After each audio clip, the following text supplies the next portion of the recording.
ईश भक्तानीशमेषावतारकान् तत्प्रकाशांश्च चक्षक्तिः कृष्णचैतन्यसंज्ञकं हरिः ओं सहनाववतु सहनौ भुनक्तु सह वीर्यं करवावहै तेजस्विनावधीतमस्तु मा विद्विषावहै।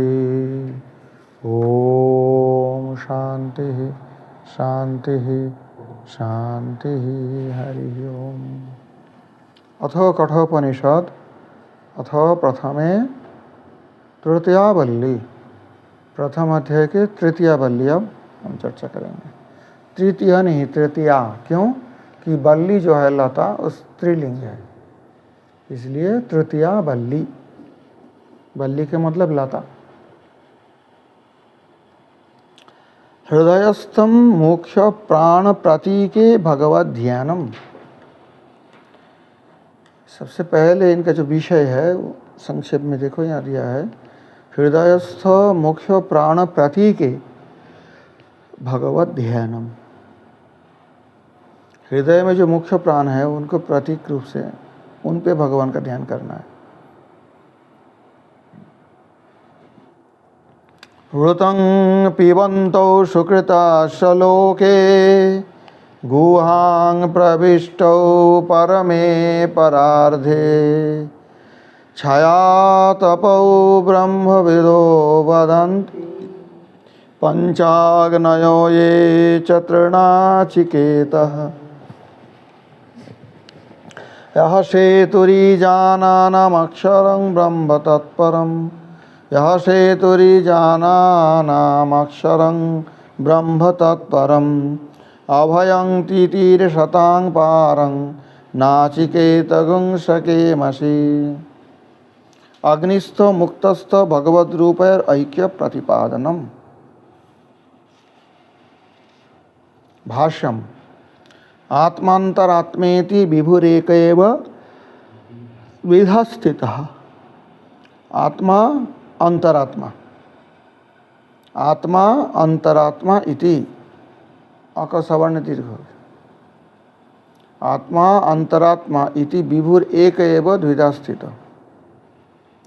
एक ही सर्वव्यापी जो ब्रह्म है वह आत्मा रूप से भी है, अंतरात्मा रूप से भी है।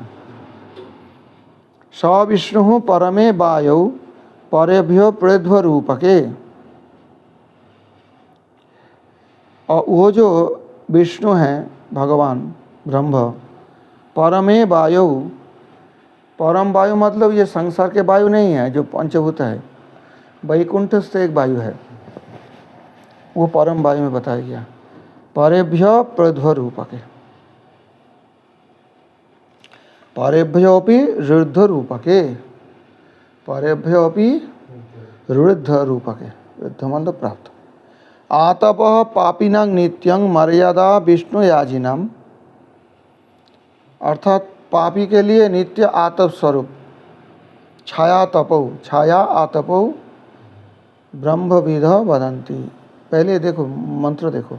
ऋतं पिबन्तु सुकृतस्य लोके। यहाँ पर द्विवचन है। अब द्विवचन ये विष्णु पर रखो तो द्विवचन कैसे प्रयोग होता है, इसीलिए कि थोड़ा संशय को छेदन करने के लिए। और जीव हो तो भी द्विवचन कैसे होता है। एक वृक्ष में दो चिड़िया बैठे हैं, जीव और ईश्वर। तो जीव अपने कर्मफल के भोक्ता है, ईश्वर तो नहीं है कर्मफल भोक्ता। तो यहाँ द्विवचन क्यों है। विबन्तौ ऋतं पिबन्तौ सुकृतस्य लोके गुहां प्रविष्टौ परमे परार्धे। अब बोलो कि गुहा मतलब हृदय गुफा में दो है, आत्मा परमात्मा, तो फिर ये प्रयोग नहीं होता। क्यों। छाया तपो ब्रह्म विदो वदन्ति। छाया क्या है, शांति। आतप क्या है, सूर्य तेज। छाया तपो ब्रह्म विदो वदन्ति पंचाग्नयो ये च तृणाचिकेतः। आतप पापिनां नित्यं मर्यादा विष्णु याजिनाम। कहते एक ही भगवान विष्णु पापियों के लिए आतप स्वरूप है, दुख स्वरूप। और जो विष्णु जाजी है, भगवान विष्णु का पूजन करने वाले, उनके लिए वो मर्यादा है, छाया है, शांति है। संसारस्य च पारस्थः स विष्णु द्विस्वरूपकः। एक तो वो है जो परमात्मा रूप से बैठे हैं, और संसार के पार में जो है वो विष्णु द्विस्वरूप है, इसलिए द्विवचन प्रयोग है। ये द्विस्वरूप मध्वाचार्य जी अपने भाष्य में बोले हैं और उनको प्रमाण किए हैं परवर्ती आचार्यों ने। प्रकाशिका देखो, जीवांतर्यामी अंतरात्मा, देहांतर्यामी आत्मा। अब इसमें एक बात समझा अच्छी तरह से, मध्वाचार्य जी का कहना ये है, ये बात में और संप्रदाय के भी देखा है, कोई कोई इसमें स्पष्टता नहीं कह सकते हैं, दो द्विवचन क्यों है। कहते हैं जीव जब मुक्त हो जाते हैं, क्या उनके हृदय में परमात्मा नहीं रहते? जब देहों में रहते हैं उसमें परमात्मा रहते हैं। तो जीवांतर्यामी अंतरात्मा और देहांतर्यामी आत्मा इति विवेक। इसमें देखो, आत्मा अंतरात्मेति विभुर एक एव द्विधा सिद्ध। भाष्य देखो, आत्मा और अंतरात्मा ये दो रूप में स्थित है। तो आत्मा कौन है? जो देह में है, और अंतरात्मा कौन है? जो आत्मा के अंदर है। तो हृदय में भगवान विष्णु है ऐसा कहा जाता है। तो कौन सा हृदय है? जब जीव शरीरी है, शरीरधारी है, सूक्ष्म शरीर बोलो या स्थूल शरीर बोलो, तो उसमें भगवान अंतर्यामी रूप से है। और इसमें वही बता रहे हैं, जीवांतरामी अंतरात्मा और देहांतर्यामी आत्मा, दो रूप में भगवान है, इसलिए यहाँ द्विवचन प्रयोग है। अब प्रश्न आता है, दो रूप में भगवान है तो क्या भगवान दुख सुख भोग करते हैं? इसलिए कि वेदांत सूत्र जब पढ़ोगे उसमें विचार है, क्योंकि ये कन्फ्यूजन हो जाता है और ऐसे, क्योंकि और उपनिषद वाक्य है, एक स्तयो खादति पिप्पलान्नम अन्न अनस्नन्न। ये जो पिप्पल वृक्ष है शरीर रूपी, इसमें दो चिड़िया बैठे हैं, ऐसे रूपक के द्वारा समझाया गया। तो एक चिड़िया इस पिप्पल वृक्ष का, अश्वत्थ वृक्ष का अच्छे बुरे फल का आस्वादन करते हैं, तो मीठा फल मिलता है तो सुखी होता है, कड़वी फल या खट्टा फल मिलता है दुखी होता है। दूसरा चिड़िया कुछ खाता नहीं है, वो सिर्फ इसी चिड़िया को देखता है। जब ये चिड़िया फल खाने वाले वो बिना फल खाने वाले चिड़िया को देखेगा तो उनके जैसा बन जाएगा ये भी। तो इसमें आत्मा और परमात्मा का एक ही शरीर में जो कर्म फल भोग और भोग नहीं भोगना, दोनों बात बताया गया। क्योंकि विष्णु जो परमात्मा रूप से है वो तो दुख सुख नहीं भोगते हैं, देखते रहते जीव क्या करते हैं, जीव दुख सुख। अब यहाँ कहते हैं भोगता है ये बात, तो ये दोनों का समन्वय वेदांत सूत्र में मिलेगा। अभी इसको समझा अच्छी तरह से, ठीक है। क्योंकि छाया तपो ब्रह्मविदो, छाया तपो भक्तानां संताप हारित्वे न छाया रूपो, दैत्यानां संताप कारित्वे न आतप रूपो। छाया तपो समझ में आई बात, ये प्रकाशिका से मैं बता रहा हूँ। जो भक्तों को संताप हरण करने वाले इसलिए छाया रूपी है, और दैत्यों को संताप देने वाले इसलिए आतप रूपी है। आतप मतलब सूर्य के जो प्रकाश, सूर्य रश्मि का आतप कहा जाता है। च ब्रह्मविदो वदन्ति इति योजना, ब्रह्मविद ऐसा कहते हैं। सुकृत पदमहिम्ना ऋतमपि सुकृत रसभूतं पूज्यमेवेति लभ्यते। अब इसमें देखो, तस्वेदाहु पिप्पलं स्वादभाग्रे इति श्रुते। अतएव आस्वादु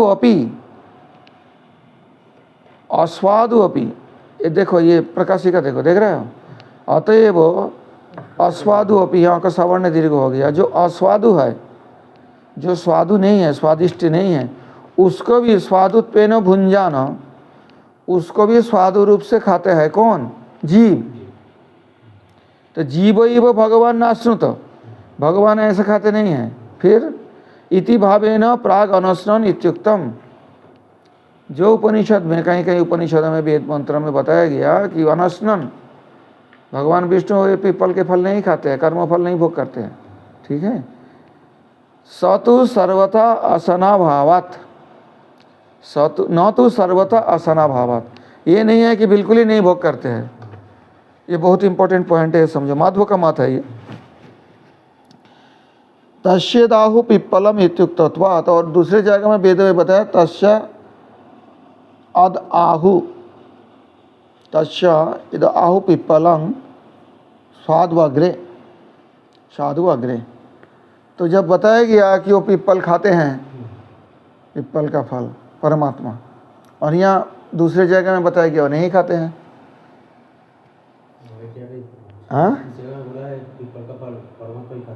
हाँ, लेकिन जीव जैसा अस्वादु फल को स्वादु मानकर खाता है वो नहीं करते हैं।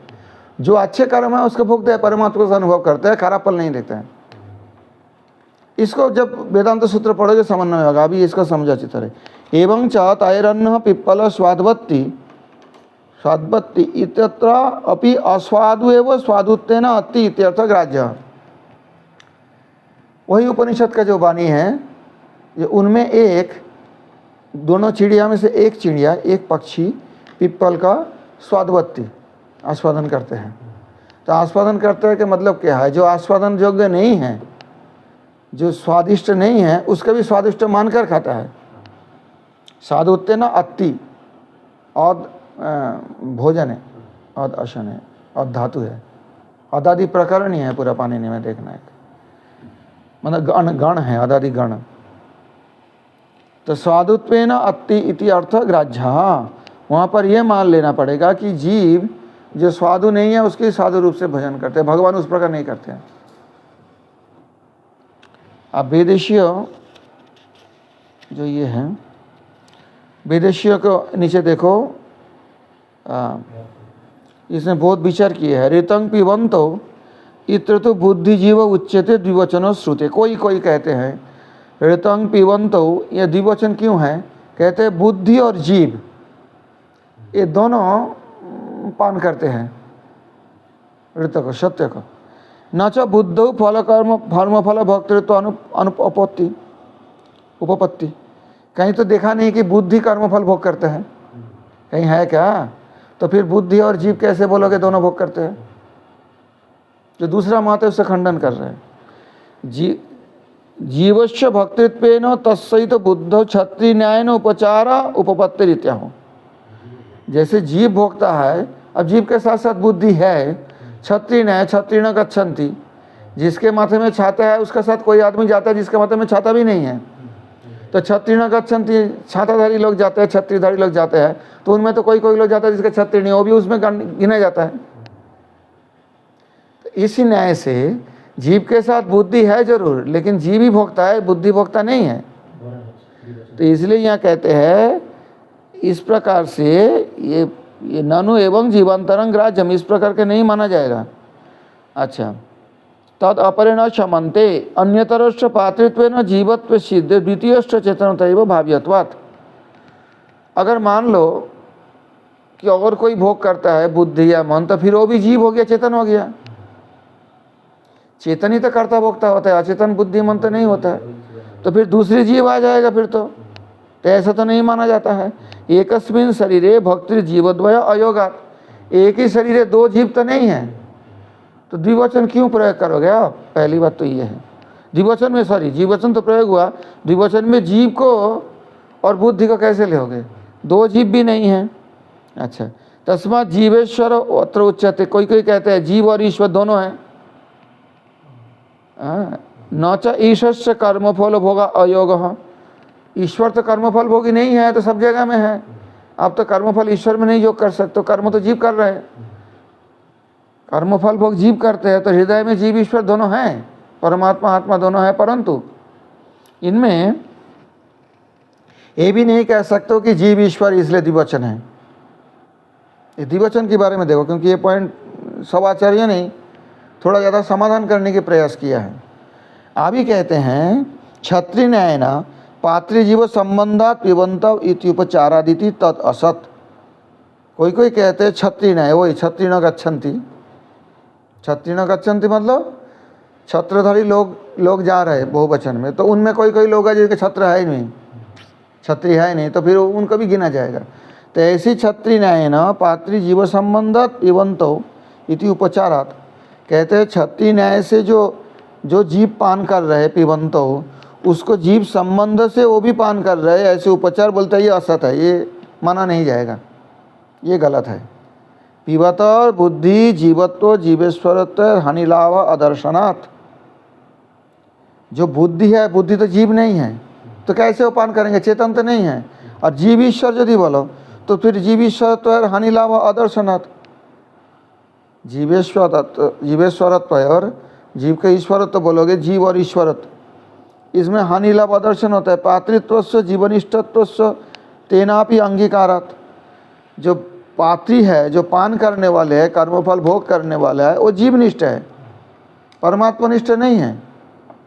अब क्या समाधान होगा, तो द्विवचन क्यों है, दो कहाँ से आ गया, समझ में आई बात।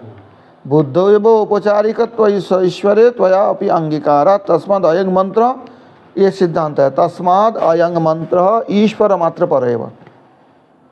ये जो मंत्र है, कौन सा मंत्र, देखो, ऋतं पिबन्तो सुकृतस्य लोके गुहां प्रविष्टौ परमे परार्धे छाया तपो ब्रह्मविदो वदन्ति पंचाग्नयो ये च तृणाचिकेतः। तो ये मंत्र ईश्वर मात्र परैव, ये निश्चित रूप से ईश्वर परक ही है ये मंत्र, इसमें जीव बुद्धि किसी का बात नहीं। फिर ईश्वर द्विवचन कैसे हो गया, दो ईश्वर है क्या, ईश्वर तो एक ही है। अब उसकी समाधान दे रहे हैं, तथा सती द्विवचनान। और पहले माधव भाष्य जो उनके ही व्याख्यान कर रहे हैं लोग, अपने भाष्य नहीं दे रहे हैं। बताया ना, आत्मा अंतरात्मा थी विभुर एक द्विधा स्थित। तो एक ही विभु सर्वव्यापी भगवान, आत्मा और अंतरात्मा दूसरे दो प्रकार से स्थित है, इसलिए दो बताए गए हैं। आत्मा देह हृदय स्थित,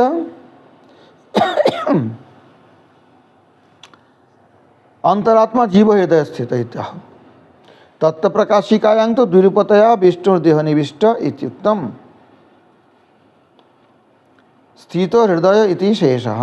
अब समझ में आई बात। देह हृदय स्थित है आत्मा, और जीव हृदय स्थित अंतरात्मा है। इसका और अच्छी स्पष्ट स्पष्ट करेंगे आगे। आप कहते हैं फिर ऐसे कैसे कर सकते हो, आप बोलोगे कर्मफल पात्रित्व अयोगात, ये मंत्र ईश्वर पर कैसे हो सकता है, ईश्वर तो कर्मफल नहीं भोग करते हैं। समस्या तो वही आ जाता है ना, ईश्वर परक यदि बोले ये मंत्र, फिर ईश्वर कर्मफल कैसे भोग करेगा, तो उसका समाधान करना पड़ेगा। ऋतं सत्यं तथा धर्म इति स्मृति, ऋत शब्दश्च धर्मवाचकत्वात् शुभान इत्युक्तम। ये जो ऋतं पिबन्तो, ये ऋत शब्द जो है धर्मवाची होने के कारण शुभ को पान करते, अशुभ को नहीं। प्रत्युत जीवपक्ष एवेदम अनुपन्नम तस्य अधर्म फलं प्रत्यपि भक्तृत्वात्। तो यहाँ पर जब शुभ की बात बताया गया, तो जीव क्या करते हैं, शुभ फल का भी भोग करते हैं, अशुभ फल का भी भोग करते हैं। यहाँ अशुभ फल के बारे में नहीं बताया। ऋतं पिबन्तो, ये जो दोनों रूप में जो परमात्मा है, अंतरात्मा रूप में और देहांतर्यामी के रूप में, आत्मा रूप में, ये दोनों ऋतं शुभ को भोग करते हैं। लेकिन इसका जीव परक करोगे तो जीव शुभ नहीं, जीव अशुभ भी भोग करते हैं। तो ऋतो मतलब शुभ है, तो अशुभ कर्म ही भोग करते हैं। तो कहते हैं तस्य अधर्म फलम। अगर भगवान वो बोलो, ईश्वर को बोलो, ईश्वर भोग करते हैं, तो बोला कैसे भोग करते हैं, न च अपूर्ण आनंदत्व प्रसंग। तो भोग कौन करेगा, अरे खाना कौन खाएगा, जिसका पेट भरा नहीं, सीधी बात है। जिसका पेट भरे हुए है वो भोजन करने के लिए इच्छा करेगा। तो भगवान अगर पूर्ण सुख रूप है, तो उनको सुख के लिए कोई भोग करने की जरूरत पड़ेगा, प्रश्न आ गया है, पूर्व पक्ष है। जिसका भोग करने की इच्छा मतलब क्या हुई, पूर्ण नहीं हुआ, अपूर्ण है। जो अपूर्ण है वो तो कुछ चाहेगा ना, जिसका पेट भरा नहीं वो खाना चाहेगा। जिसका पेट भरा हुआ है, पूर्ण है, वो तो नहीं खाएगा। तो ईश्वर तो कहते हैं सर्वगुण पूर्ण आत्मा राम आप तो काम, सुख पूर्ण सुख स्वरूप, वो फिर क्यों, यदि तो अगर शुभ कर्म भी बोलो तो क्यों भोगेंगे, ये प्रश्न आ जाता है ना, पूर्व पक्ष आ जाएगा, वो क्यों भोगेंगे, उनकी कोई सुख की कमी है क्या। तो फिर अचिंता न च अपूर्ण आनंदत्व प्रसंग, कहते हैं अपूर्ण आनंद ये नहीं कहा जाएगा यहाँ। अचिंता ऐश्वर्य बलेन सुख भोगोपत्ति है, अचिंत ऐश्वर्य बल से भगवान सुख भोग करते हैं। इसी भाव को अच्छी तरह से समझो, ये सूक्ष्म रूप से, इसी भाव को सूक्ष्म रूप से गौड़ीय संप्रदाय में लिया गया। लादिनी द्वारा करे रस आस्वादन, लादिनी द्वारा करे भक्तिर पोषण। तो भगवान, क्योंकि मैं गौड़ियों से जोड़ रहा हूँ इसको, ये यह नहीं है ये बात। अब भगवान भक्तों में लादिनी शक्ति क्यों देते हैं? उनको तो गोलोक वृंदावन में तो अपना परिकर है, जितने जितने रस के भक्त हैं उनको सारे हैं वहाँ पर, वात्सल्य रस के, शांत रस के, दास शांत तो वैकुंठ में, चलो उधर नहीं है, मानो तो मानो शांत का रस, तो वात्सल्य, दास्य, सौख्य, मधुर, यहाँ लादिनी शक्ति निक्षेप करने की क्या जरूरत पड़ता है संसार में? जीव जो करता है करने दो ना, बात समझे? तो उसमें एक बात है, जीव के हृदय में भगवान अपने लादिनी संबित के सार स्वरूप, जो स्वरूप शक्ति की लादिनी और संबित के सार वितृ भक्ति संचार करके उसके द्वारा जीव को भी आनंदित करते हैं, स्वयं भी आनंदित होते हैं। अब समझ में आई बात? इसी पॉइंट से ही गए। जब बोलोगे आनंदित होते हैं भगवान, तो क्या आनंद की कमी है उनको? वो तो नहीं माना जाएगा। फिर ब्रह्म कैसे है? जो अपूर्ण है वो तो ब्रह्म नहीं हो सकता है। अपूर्ण वस्तु कभी ब्रह्म नहीं हो सकता है, ब्रह्म पूर्ण होगा। पूर्णमदः पूर्णमिदं पूर्णात् पूर्णमुदच्यते। और ब्रह्म से जितने सारे अवतार बोलो, लीलावतार बोलो, ये सब पूर्ण ही होगा, अपूर्ण तो नहीं हो सकता। अपूर्ण तो ब्रह्म होगा ही नहीं। तो इसलिए अशुभ भोगा भाव विषयं तद वाक्यम इति भावः। कहते हैं जहाँ जहाँ कहा गया कि भगवान कर्मफल भोग नहीं करते हैं, माधव संप्रदाय के मत से अशुभ कर्मफल के भोग के अभाव है। लेकिन शुभ कर्म जीव जब भक्ति करेंगे और भगवत स्वरूप शक्ति वृत्ति वहाँ काम करेगी तो भगवान उसका आस्वादन तो करता है ना। ये तो गौड़ीय संप्रदाय मानते हैं इस बात को। तो आस्वादन करता है क्यों? जिनका पेट भरा है वो खाएंगे फिर, तो इनका तो पेट भरा हुआ है, फिर क्यों खाते हैं? अचिंता ईश्वर जो बोले ना, ये छोड़ के नहीं होता है। ये अचिंत्य का कोई प्रयोग है गौड़ीय में, देखना है। अचिंत्य सर्वान कामान सह ब्रह्मणा विपश्चितः। हाँ, दोनों। सो अश्नुते सर्वान कामान सह ब्रह्मणा, ब्रह्म के साथ जीव भी भोग करेगा, तो ब्रह्म भी जीव भी दोनों ही। तो कहाँ भोग करेंगे? सो कौन? जो वहाँ पहुँच गए। सांसारिक भोग नहीं, कर्मफल भोग भी नहीं। फिर वहाँ जाके फिर काम कैसे रहा? जब वैकुंठ में तो कामना रह नहीं सकता, जब पूर्ण है स्थान। बात वही है। इसमें गौड़ीय संप्रदाय इसी को ही ज़्यादातर इम्पोर्टेंस देते हैं कि मोक्ष होने के बाद भी भक्ति सुख चलते रहती है। मोक्ष के बाद भी भक्ति सुख चलते हैं। इसलिए आत्मा रामाश्च मुनयो निर्ग्रंथापि उरुक्रमे कुर्वन्ति अहितो किं भक्तिम इत्तम भूत गुणा हरि। ये जो श्लोक महाप्रभु ने विशेष रूप से व्याख्यान किए हैं, सुने, याद है नहीं? आत्मा रामाश्च मुनयो। हाँ हाँ, वो भागवत के श्लोक है। जैसे पूछा गया सुखदेव जी तो आत्माराम थे, भागवत क्यों पढ़ने गए? जो आत्माराम है वो तो कोई किताब नहीं पढ़ेंगे, उनका तो सब हो गया पढ़ना, तो फिर पढ़ेंगे क्या? अभी कुछ दिन पहले नेट में देख रहा था, मुझे कोई बोल रहे थे, कोई महात्मा, कि जब नाम में रुचि हो तो किताब पढ़ने की जरूरत नहीं है। नाम करने में अच्छा लगे तो पुस्तक क्यों पढ़ोगे? उनकी जुक्ति हो रहा। तो बात वो है, जो आत्माराम हैं सुखदेव जी, जिनके कोई कामना ही नहीं है, वो किताब क्यों पढ़ने जाएंगे? तो उसी जवाब से बताया आत्मा रामश्च मुनयो निर्ग्रंथा क्रमे कुर्वन्ति अहितो किं भक्तिं इत्थं भूत गुणा हरि। हरे गुणा क्षिप्त मतिर भगवान बादरानी। तो ब्रह्मभूत अवस्था से भी भगवान के जो गुण, उससे आक्षिप्त मति हो गए। उनका मति विक्षिप्त होकर उनको जबरदस्ती पढ़ाया। तो इसलिए सही पॉइंट पकड़ा। सोचते सर्वान कामान, ये आगे मेरे ख्याल से मुंडक उपनिषद में है, जहाँ तक याद आ रहा है। हाँ हाँ, सोचते उपनिषद का मंत्र है मेरे ख्याल से। मुंडक का या ऐसे कुछ होगा, ध्यान नहीं रहता, मेरे याद नहीं रहता। जो भी हो आगे मिलेगा उपनिषद, मुख्य उपनिषद में सह ब्रह्मणा विपश्चितः। तो तब बात यह है, तो अचिंत ऐश्वर्य बले ना, ये भी अचिंत। देखो माध्व संप्रदाय भी अचिंत बोल रहे हैं। कोई कोई कहते हैं अचिंत भेदाभेदवाद या अचिंत, ये सब माध्व में नहीं है, लेकिन वो तो खुद ही बोल रहे हैं अचिंत ऐश्वर्य बले ना सुख भोगोपपत्ति है। सुख भोग कभी वहाँ प्राप्ति होता है भगवान को, अचिंत्य ऐश्वर्य बल, पेट भरे रहने पर भी खाते हैं, ऐसा संसार में नहीं होता। लेकिन भगवान का अचिंत्य ऐश्वर्य है, वो करते हैं। सुखपूर्ण आत्मा होने पर भी वो भक्तों को द्वारा जो खुद रस आस्वादन कराते हैं, खुद रस आस्वादन करते हैं खिलाने द्वारा। ये तो समझ में आ गया ना इस बात को। इसलिए मैंने ये दूसरा जो व्याख्यान है इनमें, आप ये वेदेशी और खंडार्थ देखो। सुकृतस्य लोके सुकृत निर्मित शरीरे ऋतं पिबन्तौ सुकृतस्य लोके। ऋत होता है शुभ, बोल दिया पहले, पिबन्तौ पान करते रहते हैं। सुकृतस्य लोके, सुकृतस्य लोके सुकृत निर्मित शरीरे गुहां हृदय गुहां प्रविष्टौ, गुहां प्रविष्टौ परमे परार्धे। गुहां प्रविष्ट मतलब हृदय गुहां, हृदय गुहां प्रविष्टौ, हृदय गृह में जो ये सब द्विवचन चल रहे हैं, प्रविष्टौ पिबन्तौ, तो हृदय गृह में दो दोनों प्रवेश किए हुए हैं। तत्रापि परमे, यहाँ भी देखो द्विवचन है, सर्वजीवत्तमे परार्धे आवृद्ध अर्ध्य परेभ्य अर्ध परार्ध, परार्धे आवृद्ध अर्ध परेभ्य अर्ध परार्ध, परेभ्य अपि ऋद्ध रूपक। यहाँ देखो संधि हो गया, परेभ्य अपि एंगो पदांता दति होकर अलोप हो गया। उसके बाद अपि का जो प है वो प का ई को जड़नाची होकर ऋद्ध रूपक है, ऋ यहाँ यो हो गया। ये सारे संधि हो गया, इसलिए समझना मुश्किल होगा आपके लिए, तोड़ दे रहा हूँ। परेभ्य अपि ऋद्ध रूपके अति परिपूर्ण, ऋद्ध रूपके मतलब अति परिपूर्ण, ऋद्ध मतलब एकदम भरा हुआ।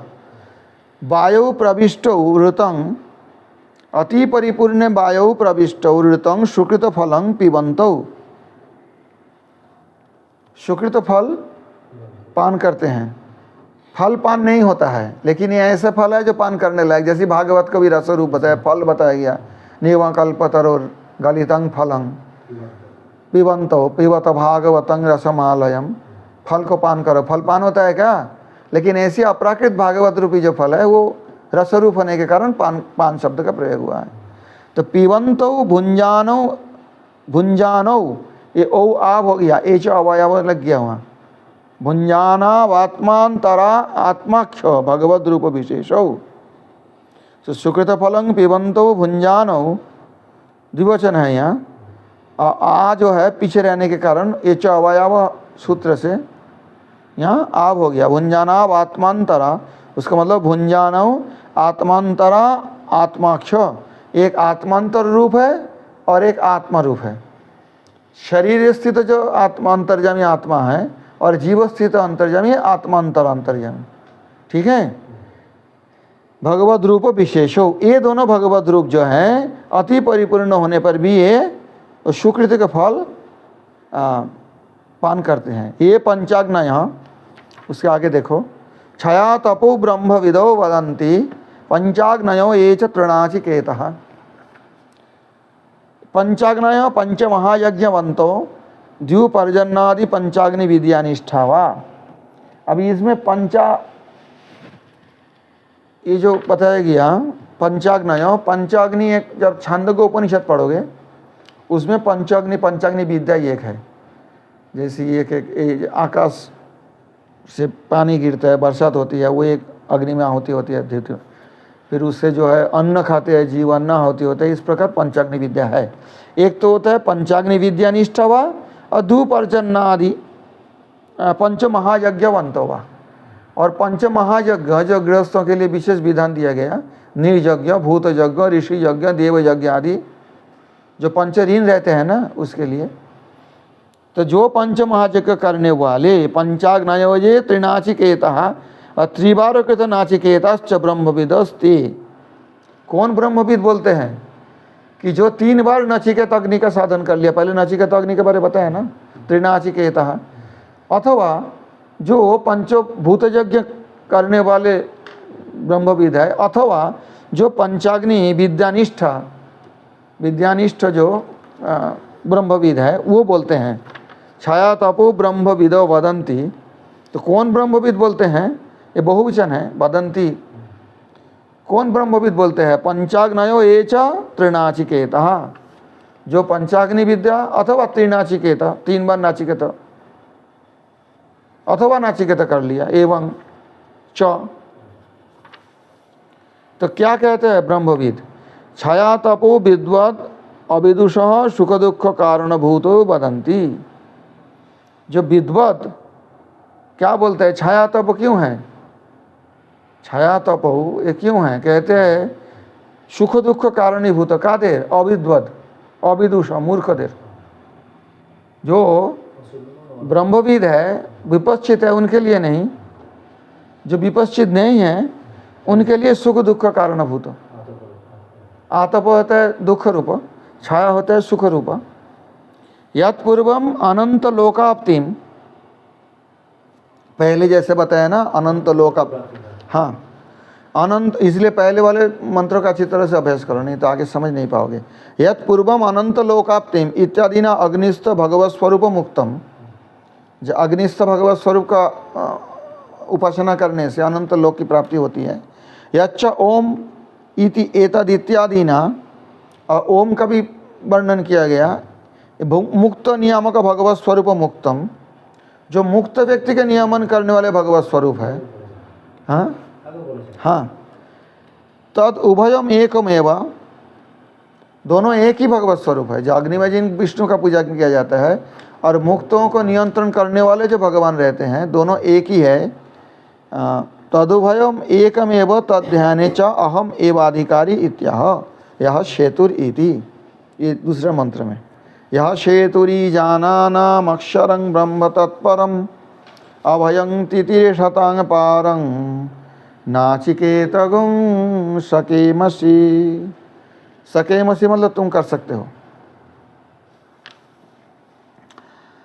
तो ये कहते हैं कि यहाँ पूर्वोक्तो द्विरूपको विष्णु ईजानानां, ईजाना मतलब ईजा होते हैं पूजा, ईजाना मतलब जो पूजा करने वाले, बहुवचन में उनका, विष्णु याजिनांग। शेतु मर्यादा यच्च संसार भयं तितिशताम अभय अभय प्रदं पारं संसारस्थम मुक्त नियामकम इति यावत् अभयं तितिशतं पारं नाचिकेतगुं सकेमसि। यहाँ 2 बात बताए, एक तो अभय, एक होता है तितिशा। तितिशता मतलब जो पार होते हैं, तितिशता मतलब जो पार हो रहे, बहुवचन में उन लोगों का। तभी जो पार हो रहे हो कौन है? संसार भयं तितिशतम अभयम अभय प्रदं पारं, अर्थात संसार भय से जो तरने वाले, तितिशतम तरने वाले, तराने वाले जो भगवान हैं, जो तरना चाहते हैं, संसार के पार जाना चाहते हैं, तितिशतम, उसके अभय प्रदम और संसारस्तम मुक्त नियामकम इति यावत, और जो मुक्त हो गए उनका भी नियामन करने वाले हैं। वही बात बताया। अभयं तितिशतांग पारं नाचिकेतगं शकेमसि। अक्षरं परं ब्रह्म तं नाचिकेतम अग्निम अग्निस्तं भगवंतं शकेमसि ध्यातुं शक्ताः स्मः। ये जो नाचिकेतम अग्नि, इसमें अक्षर ब्रह्म को ध्यान करने में तुम समर्थ होगे, तुम कर सकते हो। शकेमसि ध्यातुं शक्ताः स्मः। और दोनों एक ही है। जो मुक्त नियामक है वही जीव नियामक ब्रह्म है। समझ में आई बात? अरे मुक्त लोगों का भी इसमें आगे बताया, इसमें अरे मुक्त का हृदय में भी तो है। क्या था? जब सर्वव्यापी है, युक्ति क्या दिखा रहा है? जब सर्वव्यापी है तो मुक्त के भी हृदय में व्याप्त नहीं है क्या? बस। तो मुक्त हृदय में जो है वो कौन सा परमात्मा है? शरीरस्थ तो नहीं है मुक्त, जीवांतर्यामी, अर्धेहांतर्यामी, इसी सब से द्विवचन यहाँ प्रयोग हुआ है। ये दोनों एक ही है, दोनों अलग अलग नहीं है। हाँ, द्विवचन का तो पहले ही कारण दिखाया, लेकिन ये आगे जो बता रहे इसका साथ उसका समन्वय होना चाहिए ना। ये जो हा सेतुरी जानानाम अक्षरं ब्रह्म तत्परम अभयं तितिशतं पारं नाचिकेतगं शकेमसि। ये जो सेतु मर्यादा है, सेतु के मतलब मर्यादा, कौन? द्विरूपको विष्णु रीजानानां विष्णु जाजिनां। ये दो प्रकार विष्णु को जो जजन करते हैं, उपासना करते हैं, उनको मर्यादा रूप जो क्यों कि संसार भय तिथिशतम और मुक्त नियामकम, तुम उसको ध्यान कर पाओगे। शकेमशी, समझ में आई बात? ये द्विवचन लेके यहाँ जितना प्रॉब्लम है, एक वचन होते तो कोई समस्या नहीं होती। दो विष्णु कैसे हो गया, दो परमात्मा, और जीव ईश्वर बोलो तो भी कैसे हो सकता है? जीव कर्मफल भोगता है, ईश्वर कहाँ भोगने वाले हैं? और माधव बोल रहे भोग रहे हैं। सुकृत लोग रितंग पिबंत, वहाँ अशुभों की भोग करने की बात नहीं बताए। जीव हो तो दोनों भोग करते।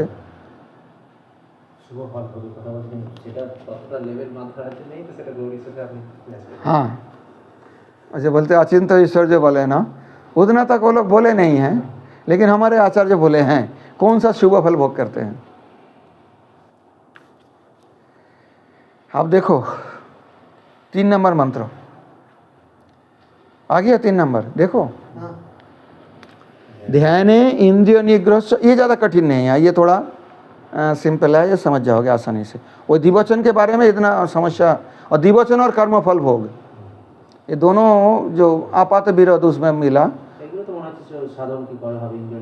हाँ, ये सब उतना कठिन बात नहीं है, इसमें कोई वितर्क भी नहीं है। इसमें आपको अद्वैतवादी, हाँ अद्वैतवादी बोलो, द्वैतवादी बोलो, अचिंत भेदवाद बोलो, ये लगभग सभी एक ही बात मान लेते हैं। इसमें कोई मतांतर भी नहीं होता है ज़्यादातर। अब देखो, ध्याने इंद्रिय निग्रह आवश्यकत्व प्रतिपादनम। अब ध्यान करने के लिए इंद्रिय निग्रह आवश्यक है, इसका प्रतिपादन किया जा रहा है। इंद्रियों को जब तक नियंत्रण नहीं करोगे ध्यान नहीं कर पाओगे। आत्मानं रथिनं विद्धि शरीरं रथमेव च, बुद्धिं तु सारथिं विद्धि मनः प्रग्रहमेव च। इंद्रियाणि हयानाहुर्विषयांस्तेषु गोचरान्, आत्मेन्द्रिय मनोयोक्तं भोक्ते त्वाहुर्मनीषिणः।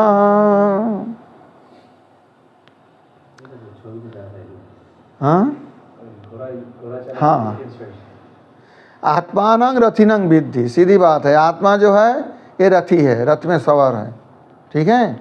शरीरं रथमेव च, सीधा अर्थ तो ये आ जाता है, शरीर जो है रथ है, आत्मा क्या रथी है, जिस सर में बैठे। बुद्ध सारथी कौन है? चलाने वाले। बुद्धि तो सारथी, बुद्धि होता है सारथी, घोड़े चलाने वाले। घोड़ा कहाँ से है और रस्सी कहाँ है? मन प्रग्रह में वचा, मन के प्रग्रह होता है जो घोड़े का लगाम, जो रस्सी से घोड़े को प्रग्रह कहते हैं। इंद्रियाणी हयानाहुर, होता है हय मतलब घोड़ा कौन है? हय मतलब घोड़ा। इंद्रियाणी, ये जो सारी इंद्रियां हैं ये सब घोड़ा जैसा है। कहाँ जाता है घोड़ा? घोड़ा के जाने के लिए तो एरिया होना चाहिए ना। विषयांश तेषु गोचरन्, विषय के जाते हैं। ऐसे ही घोड़ा संसार के जमीन पे जाते हैं ना, इस गांव से दूसरे गांव जाते हैं, ऐसे ही विषय की ओर भाग दिया इंद्रिय, उनका कंट्रोल करता है मन, मन के द्वारा बुद्धि, बुद्धि सारथी होता है, निश्चयात्मिका बुद्धि। हाँ, लगाम पकड़ के रहता है, मन होता है लगाम, क्योंकि मन जब तक नहीं रहेगा तो इंद्रिय काम नहीं करेगा। मन आंखों से जोड़ोगे तब आंख देखेगा, मन कान से जोड़ोगे तब कान सुनेगा। तो मन तो जोड़ने वाले होता है ना, लगाम रस्सी। तो इसलिए बताते हैं इंद्रियाणि हया आहुर विषयांश तेषु गोचरान, आत्मेन्द्रिय मनोयुक्तं भक्ते त्वाहुर मनीषिणः। अब इसको व्याख्यान देखो, भाष्य। देवेभ्यो इंद्रियात्मभ्यो ज्ञानशोर्थाभिमानिना सोमवित्त पशूर्याप्ता अग्निन्द्रेन्द्र शूनवः, यमो दक्षश्चेन्द्रियेषः सुपर्णी वारुणी तथा उमेति चार्तमानिन्यस्तिस्रो दिग्वेक देवताः, मनोभिमानिनो रुद्र विष इंद्र शेषास्त्रयोऽपि तु ते श्रेष्ठा अर्थमानिभ्यस्तेभ्यो बुद्धि सरस्वती, तस्या ब्रह्म महानात्मा तत अव्यक्तविदारम, तस्यास्तु पुरुषो विष्णुः पूर्णत्वान्नैव तत्समः, कश्चित् कुतश्चित् श्रेष्ठस्तु नास्तीति किमुषा कथा। ये तो हो गया मध्वाचार्य जी का सिंपल व्याख्यान, संक्षेप में बता दिया।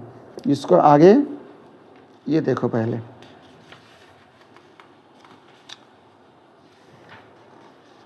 वेदशीय खंडार्थ, खंडार्थ में एक एक करके देखो। पहले कहते हैं आत्मानं रथिनं विद्धि इंद्रिय नियमनम अवश्यम संपाद्यम इति वक्तुम। इंद्रिय नियमन करना, इंद्रियों को निग्रह करना अवश्य ही करना चाहिए, ये कहने के लिए तदुपयुक्तत्वेन किंचित उपदिशति। कैसे इंद्रिय नियमन किया जाए उस बारे में कुछ उपदेश करते हैं। कौन उपदेश कर रहे? जमराज। किनको उपदेश कर रहे? नचिकेता को। आत्मानं शरीरिणम एवं रथिनं रथो स्वामिनं विद्धि। ये रथ का जो स्वामी है आत्मा को समझो। आत्मा मतलब जीवात्मा। रथं तु शरीरंसु रथं विद्धि, और शरीर का रथ जानो। अश्वस्थानीय इंद्रिय विकृष्यमाणत्वात्। कहते हैं क्यों? ये जो अश्वरूपी जो इंद्रिय है वो शरीर को इधर उधर खींचते हैं ना। आंखें देख लिया हमें वहाँ जाना है, उसको प्राप्त करना है तो भागेंगे। आँखा ज्ञानेंद्रिय है, देख लिया। पैर कर्मेंद्रिय है, इससे भागेंगे। हाथ कर्मेंद्रिय, उससे पकड़ेंगे। बुद्धिं तो सारथिं विद्धि शरीर प्रवर्तकत्वात्। बुद्धि का सारथी क्यों कहा जाता है? जो शरीर को जो प्रवर्तन करते हैं किसी काम में, कौन करते हैं? बुद्धि, निश्चयात्मिका बुद्धि। बुद्ध्या विचार्य ही किंचित करोति। देख लिया कि वहाँ पे बंदर है, तुम भगाने जा रहे हो हाथ में लाठी लेकर, पहले तो विचार कर लिया कि एक लाठी ले लो तो बंदर को भगाऊं। तो बुद्धा विचार्य ही किंचित करोति। बुद्धि से विचार करके ही शरीर कुछ करता है, इसलिए बुद्धि हो गया सारथी, शरीर को चलाते हैं, रथ को चलाते हैं। मनः प्रग्रहमेव रशनामेव विद्धि। और मन को जो है प्रग्रह, रशना मतलब रस्सी। च शब्द स्तु शब्दार्थ। यहाँ च शब्द जो है रथमेव च तू मतलब परंतु, किंतु। ये कई कई तू अर्थ में च का प्रयोग हुआ है। मनसा प्रगृहीतानं श्रोत्रादीनां प्रवर्तमानात्। मन के द्वारा जो प्रगृहित, प्रग्रह होते हैं रस्सी, प्रगृहित मतलब बांधा हुआ रस्सी से। श्रोत्रादीनां प्रवर्तमानात्। इंद्रियाणि हयानाहु शरीराख्यो रथकर्षकत्वात्। इंद्रियाणि हयानाहुर 4 नंबर मंत्र देखो। विषयांश तेषु गोचरान। क्योंकि शरीर रूपी रथ का आकर्षण करता है कौन? इंद्रिया। जैसे घोड़ा रथ को खींच के ले जाता है। तेषु तेषाम इंद्रियाणां गोचरान शब्दादीन विषयान। तो कहाँ चलने जाते हैं इंद्रिय? शब्द रूपी आदि विषय में, शब्द स्पर्श रूप रस गंध, ये 5 जो इंद्रियों के विषय है, पंच तन्मात्रा, वो उनका विषय है। अर्थात घोड़ा कहाँ चलते हैं? इसी विषय में चलते हैं। अश्व संचार देशान आहु। अश्व संचार की देश है, रथ लेके कहाँ चलेंगे? कौन देश में? विषय की, विषय में चलेंगे। हाँ, कौन बुला रहे? अरे कौन? तेषु इंद्रियाणां संचारात्। क्योंकि उसी विषय में इंद्रियों की संचार होती है। संति आत्मादय रथ्यादि रूप किंग तत। कहते हैं जो आत्मादि रथ आदि रूप में है, रथी आदि रूप में है। रथी मतलब जो बैठा है आत्मा।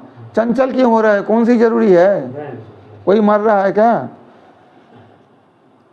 संति आत्मादय रथी आदि रूप किंग तत।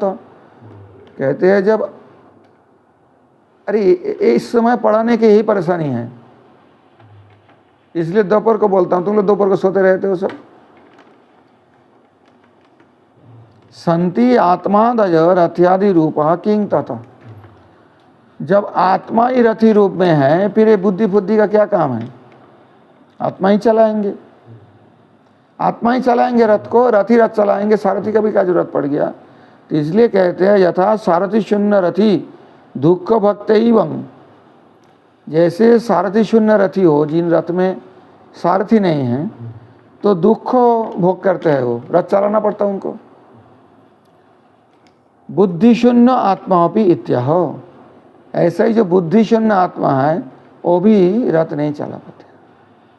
आत्मेति द्वितीयार्थे आत्मानं शरीरीनं शरीरी इंद्रिय मनोयुक्तं तन्मात्रयुक्तं बुद्धिशून्यं दुख भक्तेत्याहुर्मनीषिणः। अगर इंद्रिय मनोयुक्त तन्मात्रयुक्त बुद्धिशून्य कहते दुख भोगता है। ये जो आत्मा शरीरी इंद्रिय से युक्त है, मन से युक्त है, तन्मात्र से युक्त है, शब्द स्पर्श रूप रस गंध से, परंतु बुद्धि शून्य है, उसका दुख भोगी होता है। मनीषी ऐसे ही बताया, बुद्धिमान व्यक्ति। क्या हो गया था? कौन बोला रहा था? कोई नहीं। अरे बोलो ना, तो फिर कौन चिल्ला रहा था?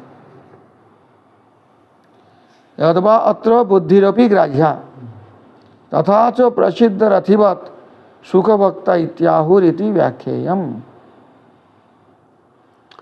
यद्वा दूसरे अर्थ से यह भी होता है बुद्धिरपि ग्राह्या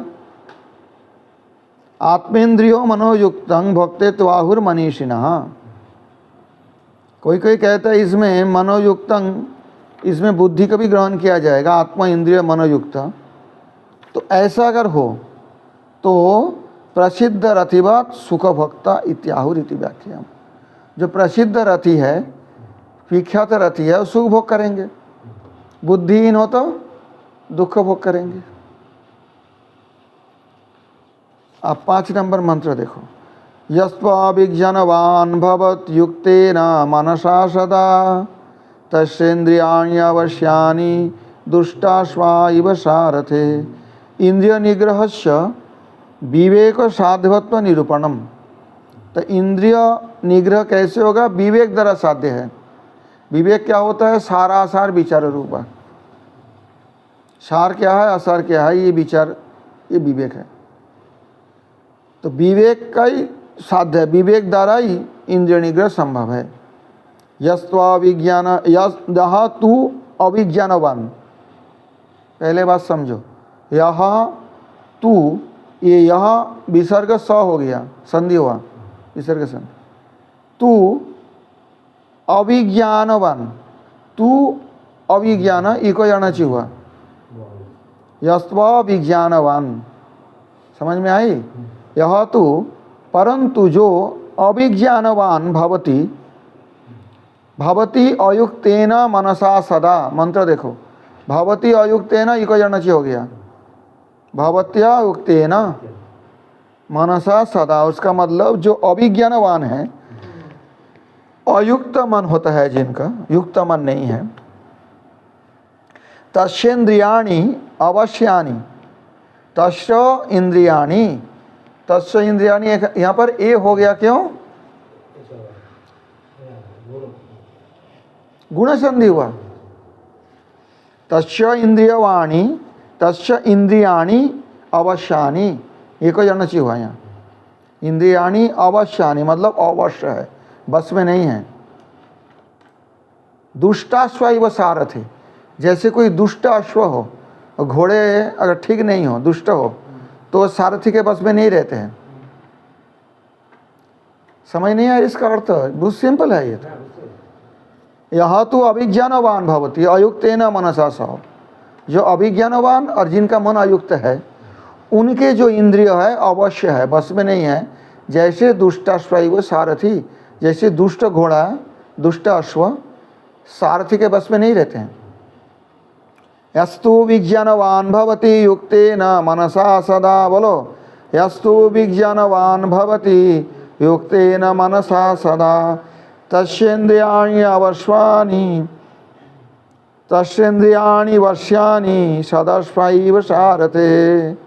यह तो यस्तु हो जाता है, यहाँ विसर्ग जो है स हो जाता है, विसर्जन यश स उसमें है, संधि में है, संधि प्रकरण। यह तो विज्ञानवान भवति, जो विज्ञानवान है, पहले तो बोला जो अविज्ञानवान है उसको तो स्थिति है, जो विज्ञानवान है युक्तेन मनसा सदा, जिनका मन युक्त भी है सर्वदा, तस्येन्द्रियाणि वश्यानि, उनके इंद्रिय वश में हैं। पहले तो इंद्रिय अवश्य था पहले वाले को, अभी जिनको जो विज्ञानवान है उसका इंद्रिय बस में है, सदस्व सारथि, जैसे अच्छे घोड़े हो सारथी के बस में रहते हैं ऐसे ही रहते हैं उसके अंदर। समझ में आई ये बात? यस्त्वा विज्ञानवान भवत्यमनस्क सदा शुचिः न स तत्पदमाप्नोति संसारं चाधिगच्छति। बोलो, यस्त्वा विज्ञानवान भवत्यमनस्कः सदा शुचिः न स तत्पदमाप्नोति संसारं चाधिगच्छति। यस्तो विज्ञानवान् भवति समनस्कः सदा शुचिः स तु तत्पदमाप्नोति यस्माद् भूयो न जायते। विज्ञान सारथिरेऽस्तु मनः प्रग्रहवान् नरः सोऽध्वनः पारमाप्नोति तद्विष्णोः परमं पदम्। अब एक एक करके देखो। यस्तु अभिज्ञानवान भवति अमनस्क सदा अशुचि। यहाँ पर देखो एक एस लगा है, इस पे जोड़ हो गया, सदा अशुचि, अक सवर्ण दीर्घ हुआ ना, सदा अशुचि सदा शुचि। ये बात समझ में क्यों नहीं आता? यह तो अभिज्ञानवान भवति, भवती अमनस्क, भवती अमनस्क देखो ना वहाँ, भवत्या मनस्क, ये कोई अणची हुआ। दो चार संधि सूत्र है इसमें, कौन सी परेशानी है समझने में? यह तो विज्ञानवान भवति समनस्कः, सॉरी, यह तो अभिज्ञानवान भवति अमनस्क सदा अशुचि न स तत्पदमाप्नोति, वो उसी पद को प्राप्त नहीं कर पाते। आपनोति मतलब प्राप्त करना, पहुंचना।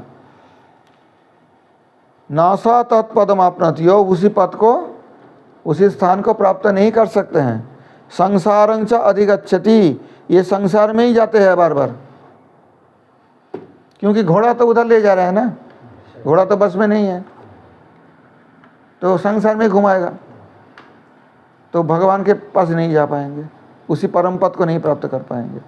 यस्तु विज्ञानवान भवति समनस्कः सदा शुचिः, यो विज्ञानवान हो, समनस्क हो, अमनस्क नहीं। समनस्क मतलब युक्त मना, पहले जो बताया। सदा शुचि ही, हर समय पवित्र रहते हैं। सतु तत्पदमाप्नोति, वो परंतु वो न स तत्पदमाप्नोति, यहाँ पे सतु तत्पदमाप्नोति, परंतु वो क्या करेगा, वो पद को प्राप्त कर लेगा, वो स्थान को प्राप्त कर लेगा। यस्मात् भूयो न जायते, जहाँ से फिर जन्म नहीं लेना पड़ता। यस्मात् मतलब जहाँ से, भूयो पुनः न जायते, फिर जन्म नहीं लेता। तो वो कहाँ है? अब बोलेंगे वो पद कहाँ है? क्या निर्विशेष ब्रह्म है? क्या और कोई लोक है? क्या ब्रह्मा जी का पद है? क्या शिव जी का है? क्या इंद्र देवता का है? उसका नेक्स्ट जो मंत्र है, विज्ञान सारथिरेऽस्तु मनः प्रग्रहवान् नरः, जिनका विज्ञान सारथी है। विज्ञान सारथी मतलब जिनके बुद्धि विज्ञान समन्वित है, विपश्चित है, जो मनः प्रग्रहवान नरः, और मनः प्रग्रह है, मन के द्वारा प्रगृहित है इंद्रिय, ऐसा मनुष्य नरः सोध्वन अध्वन, सो अध्वन, सो अध्वन, यहाँ एवं पदांत दति होके आलोप हो गया। अध्व मतलब होता है रास्ता, अध्वन मतलब रास्ते का, पारमाप्नोति, रास्ते का पार होके चले जाते हैं, मतलब रास्ता पूरा कर लेते हैं। कहाँ जाते हैं? तद विष्णुः परमं पदम, भगवान विष्णु के परम पद। यहाँ रुद्र के परम पद नहीं बताया गया और देवी के परम पद नहीं बताया गया, तद विष्णुः परमं पदम। इसको ये देखो, विदेशीय खंडार्थ कहाँ गया? 3, 4, 5 नंबर। इदानीम अश्वस्थानीय इंद्रिय नियमनं कार्यमिति मन नियमनं विज्ञानं च तत्साधनम। अब अश्वस्थानीय जो इंद्रिय है, जिनका अश्व के साथ दृष्टांत दिया गया, उनका नियमन करना कार्य है, कर्तव्य है। इति मन नियमनं विद्वान विज्ञानं च तत्साधनम, मन का नियमन करने के लिए विज्ञान उसका साधन होगा। विज्ञान मतलब ये साइंस मत समझो, अनुभव सहित ज्ञान, अनुभव सहित ज्ञान का कहते हैं विज्ञान। इति अन्वय व्यातिरेकाभ्याम आह। अन्वय में बताया गया, व्यतिरेक से बताया गया। पहले व्यतिरेक बताया, यस्तु इति, यस्तु अभिज्ञानवान। अब अभिज्ञानवान कौन है? शास्त्रादि जनितो विशेष बुद्ध्याख्यो विवेकी सारथी शून्य, ये है अभिज्ञानवान। जो विज्ञानवान नहीं है, जिनको विज्ञान नहीं है जिनके पास, शास्त्रादि जनित, शास्त्र आदि से हट गया, इसको ठीक करो, हट गया पैर से। शास्त्रादि जनितो विशेष बुद्ध्याख्यो, शास्त्र आदि से जन्म लिया जो विशेष बुद्धि, से बुद्धि रूपी विवेक सारथी शून्य, वही बुद्धि रूपी जो विवेकी सारथी है, ऐसा सारथी जिनको नहीं है वो अभिज्ञानवान है। अतएव अयुक्तेन अनिगृहीतेन मनसा, अतएव अयुक्तेन अनिगृहीतेन मनसा, उनका मन युक्त नहीं है, निगृहित नहीं है। सदा युक्त भवति तस्य पुरुषस्य इंद्रियाणि अवश्यानि भवन्ति, जो उसी मन के द्वारा युक्त रहेगा इंद्रियों के साथ, तो इंद्रिय अवश्य होगा, मतलब वश में नहीं आएगा। क्या हो गया? तत्र दृष्टांत माहो दुष्टाश्वाई थी, उनका दृष्टांत दे रहे, जो अभिज्ञानवान है, जो अमनस्क है, उनको ये जो इंद्रिय है दुष्ट अश्व जैसा है। अनिगृहीता अश्व इत्यर्थ। प्राधान्याद व्यतिरेक मुक्त्वा अन्वय माह। प्राधान्याद व्यतिरेक पहले क्यों बताया? क्योंकि ज़्यादातर आदमी यही करते हैं, इसलिए पहले बताया गया। संसार में कितने हैं जो भगवान के धाम के जाने के लायक हुआ? ज़्यादातर होते ऐसे ही है, संसार में विचरण करते हैं, इसलिए कहते हैं प्राधान्यात व्यतिरेक मुक्त्वा। प्राधान्य प्रधान होने के कारण व्यतिरेक को पहले बताया गया, बाद में अन्वय बताया गया। अस्तेवम वो है ना, वो बता दिया तो 6 नंबर में, यस्तु विज्ञानवान भवति युक्तेन मनसा सदा, देखो 6 नंबर, तस्येन्द्रियाणि वश्यानि सदस्वैव सारथे। अब अन्वय तो सीधा हो गया उसके विपरीत। जिनको इस प्रकार बुद्धि है, अर्थात शास्त्रादि जनितो विशेष बुद्धियाख्यो विवेकी सारथी युक्त, समझ में परेशानी हो रही है, तो फिर तो वो है विज्ञानवान। और युक्त मनसा है, अर्थात निगृहित मन जिनको है, तो उनको जो इंद्रिय है उनके विषय में नहीं ले जाएंगे, वो कहाँ जाएंगे? सदस्व इव सारथी। सदस्व अच्छे घोड़ा जैसे सारथी के अनुसार चलते हैं और सही रास्ते पे चलते हैं, ऐसे सही रास्ते पे चलेंगे। लेकिन ये आदमी कम है, ऐसे व्यक्ति संसार में कम है। प्राधान्य जो है वो दुष्टाश्व, अविवेकी लोग ज़्यादा है संसार में। अस्तेव अन्वय व्यतिरेकाभ्याम इंद्रिय नियमने मन नियमनादि साधनम तदेव किमर्थमिति चेन्ना। कहते हैं अच्छा ये रहने, अस्तु एव, अस्तु एव, ये कोई अणची हुआ, अस्तु एव। अरे देखो ना 7 नंबर, ये छटपटा रहे आरती करने के लिए क्या? तो फिर चंचल क्यों हो रहे हो? अस्तु एव अन्वय व्यतिरेकाभ्याम इंद्रिय नियमने मन नियमनादि साधनम। अन्वय व्यतिरेक से इंद्रिय नियमन करके मन नियमन ये सब साधन है, अस्तु एव रहने दो। तदेव किमर्थमिति चेन्ना। अरे मन इंद्रिय का नियमन करके क्या होने वाले हैं?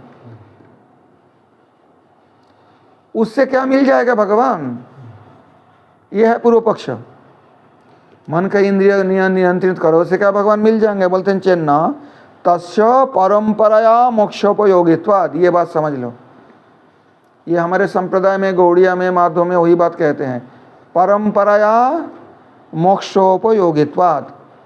वो है ना विषयतंतु न्याय ना, हमारे में विषयतंतु न्याय का प्रयोग होता है।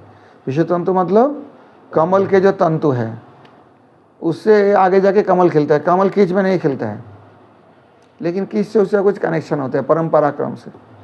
तो यहाँ कहते हैं परंपरा, परंपराया मोक्षोपयोगित्वात्, उससे मोक्ष नहीं मिलने वाले। सिर्फ इंद्रिय नियमन करके मन का निग्रह करने से भगवान नहीं मिलने वाले, लेकिन वो परंपरा में मोक्षोपयोगी बनाता है किसी को। समझ में नहीं आई बात? हाँ, एक करने से दूसरी योग्यता का, दूसरी योग्यता करने से तीसरी योग्यता प्राप्त करेंगे। क्लास 1 में पढ़ के कोई एमए पास होता है क्या? क्लास 1 में पढ़ के कोई एमए पास होता है? एमए का कोर्स ही तो नहीं पढ़ रहा, एमए कैसे करेगा? परंपरा है। क्लास 1 में पढ़ेगा, फिर उसका योग्यता संपन्न हो तो क्लास 2 में उत्तीर्ण होगा, फिर क्लास 2 के पढ़ाई करके क्लास 3 में ऐसी परंपरा से जाके अगर जब मास्टर डिग्री में वो कभी उसका चांस मिलेगा पढ़ने का, तो वो फिर पढ़ के फिर मास्टर डिग्री प्राप्त करेंगे। लेकिन क्लास 1 के पढ़ाई से मास्टर डिग्री नहीं होगा, ये बात समझो। होगा? बस इसे कहते हैं परंपराया। इंद्रिय नियमन से भगवत प्राप्ति होगी ऐसी बात नहीं है, ऐसा होता नहीं, परंतु परंपरा में इसका मोक्ष उपयोगित्व है। जैसे क्लास 1, 2, 3, 4 पास करके जाएगा तब वो एमए क्लास में भर्ती होने की योग्यता होगा, नहीं तो कैसी भर्ती होगा? जिसका इंद्रिय नियमन नहीं है वो परम पद प्राप्ति के लिए उस रास्ते के योग्य ही नहीं बनेगा।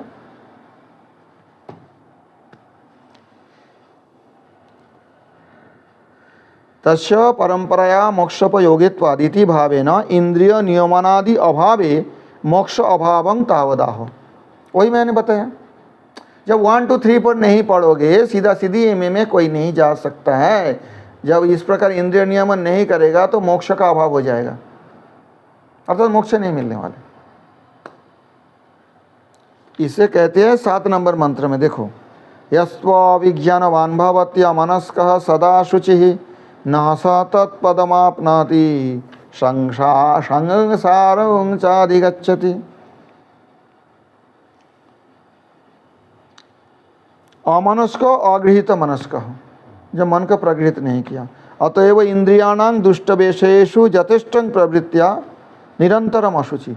तो जब मन को कंट्रोल नहीं करते हैं तो इंद्रियों क्या करेगा? दुष्ट विषय में अपनी इच्छा अनुसार चलेंगे, कंट्रोल में नहीं रहेंगे घोड़ा। तो दुष्ट विषय में चलेंगे तो निरंतर अशुचि रहेगा, पवित्र रहेगा ही नहीं। अब अन्वय कह रहे, ये पहले तो व्यतिरेक कह दिया 7 नंबर में। 8 नंबर मंत्र देखो, यस्तो विज्ञानवान् भवति समनस्कः सदा शुचिः शतु तत्पदमाप्नोति यस्मात् भूयो न जायते। इदानीम अन्वय माह, बाकी तो स्पष्ट है अर्थ। यस्तु इति यस्मात् यत् पदं प्राप्य भूयो न जायते, जिस पद को प्राप्त करने के बाद फिर जन्म नहीं होता। तदेवं ब्रवणोति, उसका ही विवरण दे रहा है, वो कहाँ जाना है जहाँ से जन्म नहीं लगा। विष्णु परमं पदम तदेवं ब्रवणति विज्ञान सारथिर्यस्तु मनः प्रग्रहवान् नरः शोध्वनः पारमाप्नोति तद्विष्णुः परमं पदम्।